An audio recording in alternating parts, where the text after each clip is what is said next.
Right, it's been 2 years since we last spoke when you were starting the brewery. Just going to bring us up to speed with what's been happening with Bang On. Hair's got a bit greyer. That's the starting point. And but it's been fun, yeah. I mean, the growth has been there. We've kind of ventured down different paths that we didn't think we would do. Certainly get involved in a lot of weddings, get involved with corporate companies, and just really have tried to grow the brand in a different way to maybe what some other brewers are doing. Right, so you've sort of ventured down avenues you never thought you'd travel down when you started this. Exactly, yeah. Right. I mean, when we started this, we thought that, well, like anything goes, you make the beer, you sell it to a pub, Right, yeah, and the yeah, pub yeah. sell it to the general public. We don't really supply any pubs. Right. We haven't got the time. We haven't got enough beer to give it to the pubs because it's selling in other ways. Right. There are exceptions, so sometimes we'll have someone phone up, a landlord or a landlady, and they're really nice, and they're like, our customers have asked, and could we have some? At which point, I'll make sure that the delivery plan fits them in, but we don't go out of our way to, we just don't go out of our way to contact them, if that makes sense. So it's completely different how you thought it was going to Oh, be. completely, yeah. Right. Yeah. Okay. So between then and now, I mean, when we first ventured into the brewery and you started to build it, what's Bang On taught you about beer, people, and the industry as a whole? What have you learned from doing this? Right, okay, so your starting point is that beer is subjective. Right. So one person's gold is another person's muck, and one person's muck is another person's gold. Right. Particularly with the sour beer trend, you can literally divide a room. Half the people adore it, half the people hate it. I'm the former. I'm assuming you're the latter, or I actually don't like sour beers. right. So you're the I was saying you're the latter. I'm the former. Yeah, I exactly. love sour. So Yeah, exactly. Right. I don't particularly like them. We did one which we made. We made it for customer demand. Right. Those particular customers that like that style, they absolutely loved it. Right. And those that don't like that style, and surprisingly, they didn't like it. But there's a market there for it, so, Right, so you have to exactly, make yeah. it. Yeah. And that's really what I mean. That I kind of equate it to, it's almost like the Six Nations, if you like. Every February, you've got all of these armchair experts. They're all managers who know better than Warren Gatland. Yeah. And that's the beer industry, 365 days a year. Everyone's an expert. Right. And the reality is, actually, they are, in their own little way, Right. because they know their own palate. There's no right or wrong answer.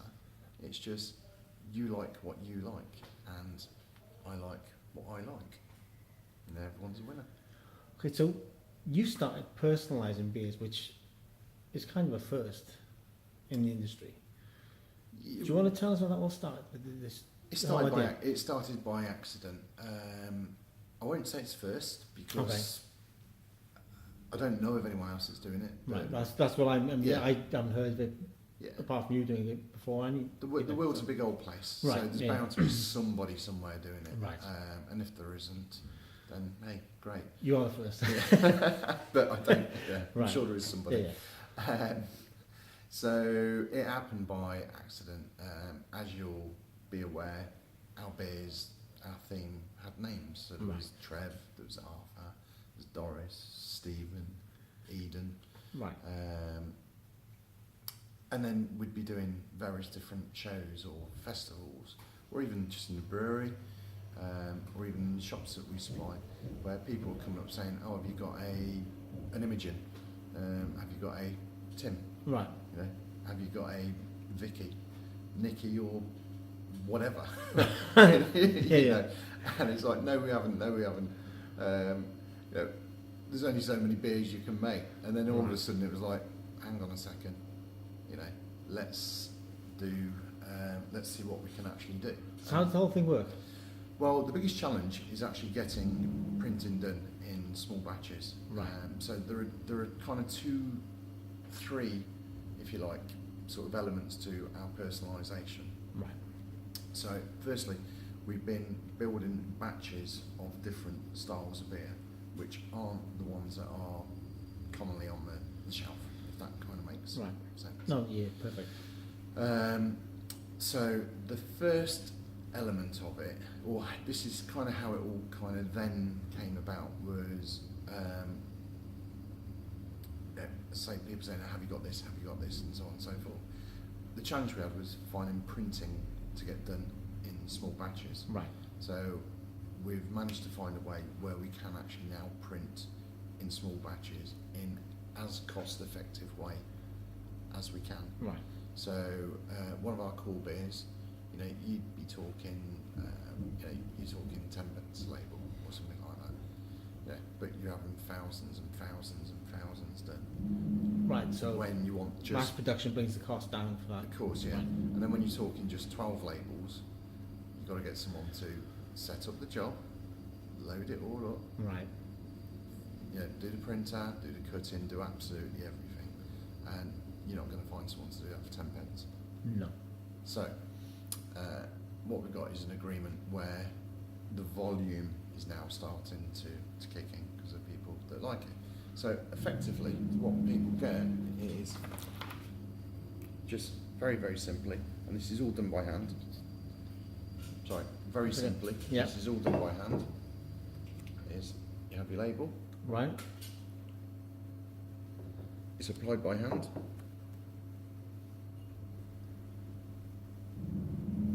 And it's literally a case of, they send me their image, they tell me what they want the beer called, they tell me the style of beer, and then on the back you get to put your own message, however nice or however naughty you want that to be. Truly personalised. Truly personalised. Right. And So is there anything that's off limits with messages or personalisation, or no. We've had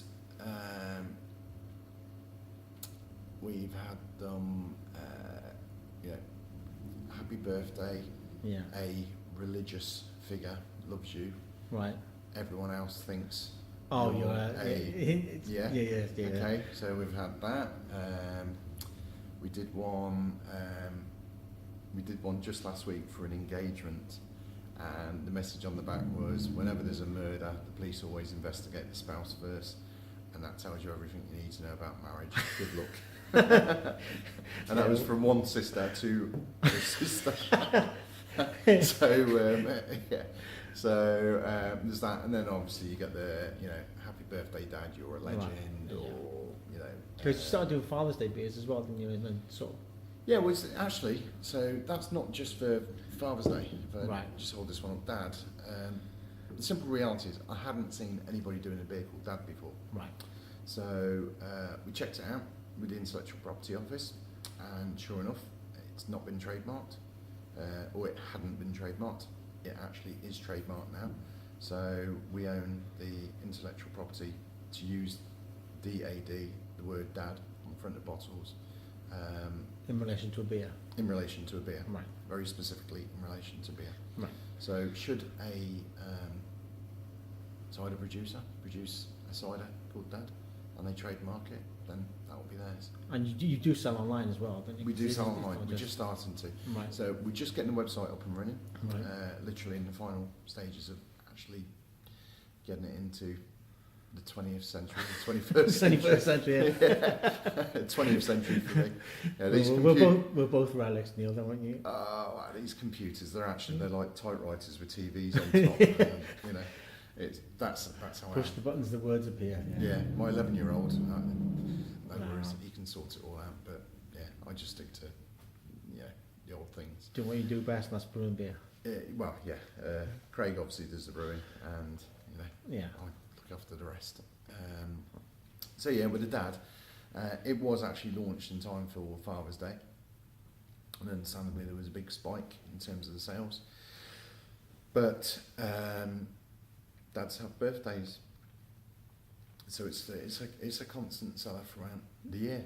To be honest with you, It's a dual purpose beer. exactly, yeah, you know, and it's a nice, refreshing, hoppy IPA, and it goes down really, really well. The next area, the personalisation, was if I can just quickly show you here. Yeah. So that was for the wedding market, Right. and this has proved really, really popular. So we've actually covered quite a few weddings this year, as in we've got a mobile bar that we go along, we set up, and we'll do the entirety of someone's wedding, particularly if they're in marquees. Right. And for male favours or just for beers on the day, actually people are having their own personalised beer for that. So that's been particularly popular. They usually come in 100 or 200 beers at a time in Right. terms of the orders. Really, I guess it depends on the amount of guests in the wedding. But like the last one we did, as an example, they had 200 bottles of beer for the guests, and they were the actual favours. Okay, so I mean, you could run from anything between 20 and 200 is basically for that kind of function anyway. Yeah, exactly. And but they're the only kind of functions you're dealing with, because I noticed there was at St Donald's. So St Donald's Castle that was for a private function. Right. So that was again, we're getting into the kind of the corporate side now, for want of a better word. So St Donald's were having a particular function, and for that particular weekend they wanted their own branded beer, which is exactly what was produced. Went down well with everybody. Right. So the powers that be at St Donald's were more than happy, and the guests at the function, they absolutely loved it. It was a hot weekend, and it was a pilsner that was chilled that was in there. So that went down really, really well. yeah, exactly. Yeah, so that was great. So yeah, so was that. Then, as an example here, this was Cardiff University's class of 2018 graduation beer, and as you can imagine, there was quite a few people graduated this year. In 2000, yeah. Yeah, so it was a commemorative beer. Right. For the student themselves to buy and drink, but also giving proud parents an opportunity to grab a memento, I guess. So that was busy. That was good. And then the next side is corporates. So there's a lot of companies that we're actually dealing with. I mean, our order book leading through to Christmas is ridiculous at the moment. Right. So I can't complain. Life is good. It's all right. It's working a lot of hours. We're busy, but it's good. It's all right. So in the last 2 years, how have you seen this whole craft beer revolution change?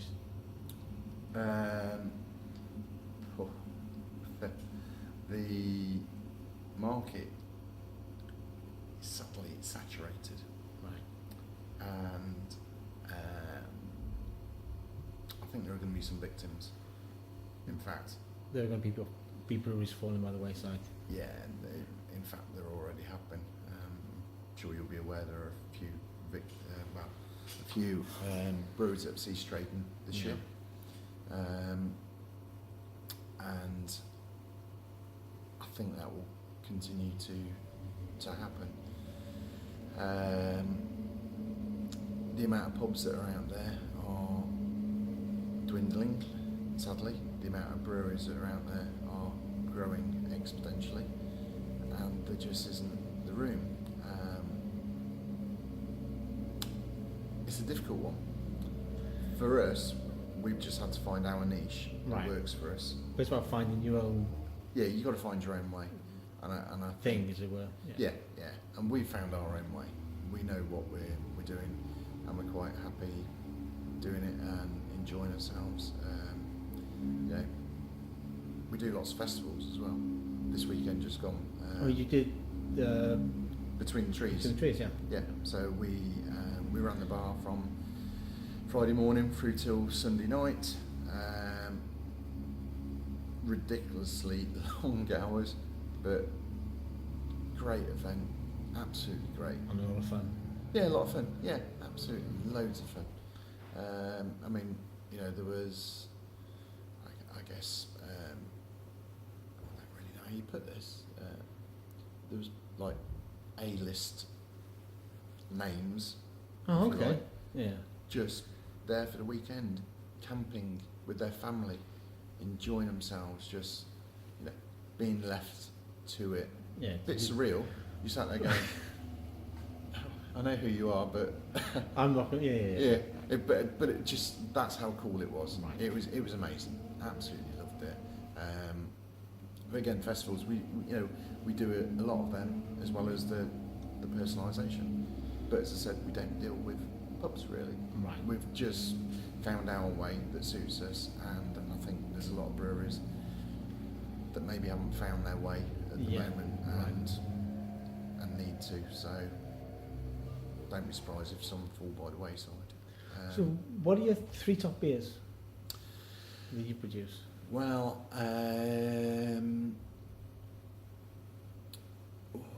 that's a difficult one. So 6 weeks ago, Yeah. we produced a Pilsner. Right. But we actually put quite a lot of hops in there as well, so that it would appeal to the lager drinker, but it would also appeal to the IPA drinker, Right. and genuinely kind of convert the lager drinker into trying something with a bit of flavour. Does that make sense? Yeah, and vice versa. Yeah, exactly, yeah. And so that came out about 6 weeks ago, and we're now on batch 4. So that's become one of your most popular beers. We sold the first batch of bottles, Right. was 3,800 bottles, and we sold out straight away, like literally, Blimey. yeah, like really quickly. That is really good. So we've got another batch that's just waiting to be bottled right now to get those back on the shelves, because we just have none whatsoever. And I think during that period of time we've also gone through, I can't be exact, but about 50 odd casks. So that's right up there. So I mean, apart from the Pilsner, which So, well, again, this comes back to the armchair expert, doesn't it? Right. It's subjective. So we have one which we call Felix, Yeah. and that was a style of beer that we just kind of, I guess, invented. that's the transatlantic. No. It's a triple hopped red Weizenbock. Oh, okay. So we do brew day experiences, Yeah. which are great fun for everybody involved. But this one particular day, the fella that was here